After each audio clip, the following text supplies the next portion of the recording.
नमस्कार दोस्तों, YouTube channel Kritika coaching LHP में आपका स्वागत है। आज के इस वीडियो में क्लास 9th का 11वां चैप्टर है पृष्ठीय क्षेत्रफल और आयतन। तो इस चैप्टर में आपको जो प्रश्न मिलेंगे वो शंकु, अर्धगोला और बेलन से संबंधित हैं। तो जो पहले अभ्यास है प्रश्नावली 11A, इसमें जो प्रश्न है वो शंकु से संबंधित है। तो यहाँ पर जो शंकु दिया है उसके 4 फार्मूले लिखे हुए हैं। पहला वक्रपृष्ठीय है, दूसरा संपूर्ण पृष्ठीय, तीसरा आयतन, और यहाँ पर एक तिर्यक ऊंचाई एल भी होती है जिसका मान आप √r² प्लस h², यानी कि जो पाइथागोरस प्रमेय है कि कर्ण का स्क्वायर बराबर आधार स्क्वायर प्लस लंब स्क्वायर, उसके हिसाब से यहाँ पर l बराबर बनता है √r² प्लस h²। तो ये फार्मूले आपको याद करने हैं।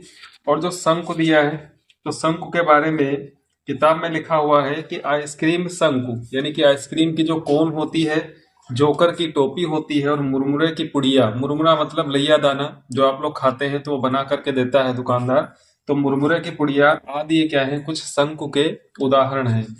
अब यहाँ पर आपको एक चित्र दिखाई दे रहा होगा। इसमें आधार जो होता है इसका वृत्ताकार होता है और जो इसका वक्रपृष्ठ होता है, तो यहाँ पे लिखा है कि पार्श्व पृष्ठ इसका वक्रीय होता है। ये जो पार्श्व पृष्ठ है ये वक्राकार होता है, जैसा कि आप आइसक्रीम कोन को देखते होंगे, और आधार उसका वृत्ताकार होता है। तो यहाँ पर 3 चीजें, एक तो त्रिज्या, एक इसकी ऊंचाई और एक तिर्यक ऊंचाई।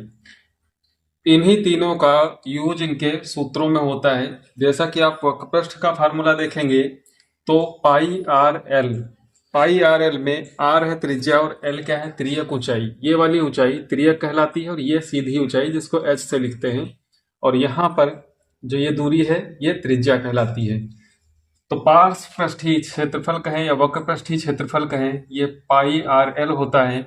और संपूर्ण पृष्ठीय क्षेत्रफल में शंकु का जो संपूर्ण पृष्ठ होगा तो ये वक्र वाला है, इसका वक्र पृष्ठीय, और प्लस आधार का क्षेत्रफल, चूंकि आधार वृत्ताकार होता है तो पाई आर स्क्वायर होगा।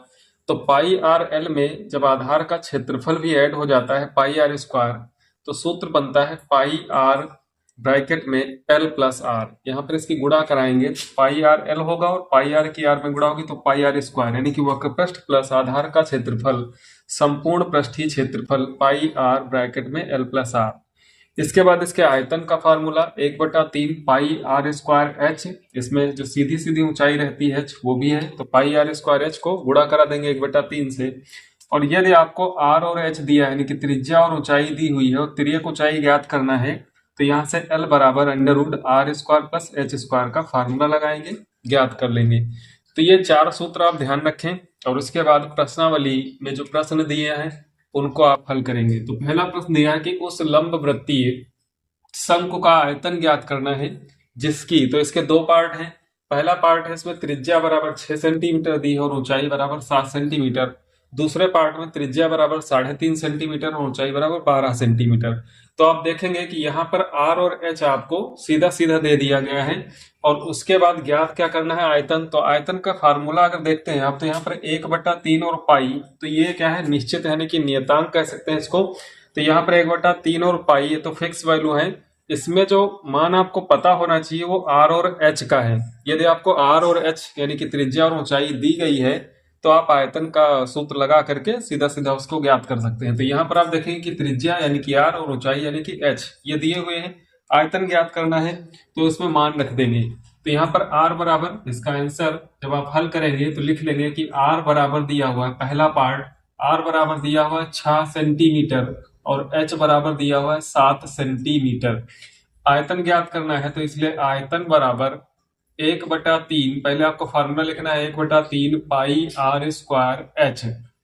इसके बाद इसमें मान रखना है तो 1/3 और पाई का मान 22/7 होता है, प्लस इसमें अभ्यास से पहले लिखा है कि जब तक अन्यथा न कहा जाए तो पाई का मान आपको 22/7 ही लेना है। तो पाई हो गया। इसके बाद आर स्क्वायर है, आर का मान 6, तो 6 का वर्ग करना है, यानी कि 2 बार आपको 6 × 6 लिखना है और ऊंचाई कितनी है 7।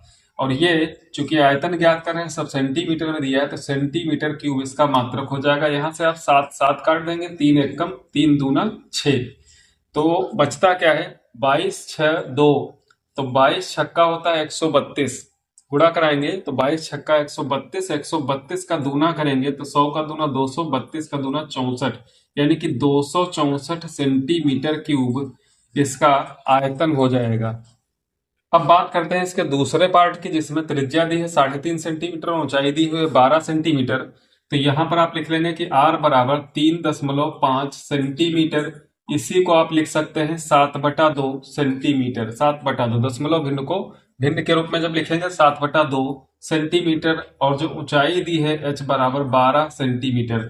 इसके बाद आयतन का सूत्र लगाएंगे तो 1/3 पाई r स्क्वायर h, मान रखेंगे तो 1/3 पाई का मान 22/7, r स्क्वायर त्रिज्या है 7/2, तो यहाँ पर आप इसको 2 बार लिख लेंगे 7/2 गुणे 7/2, और ऊंचाई दी हुई है 12 सेंटीमीटर।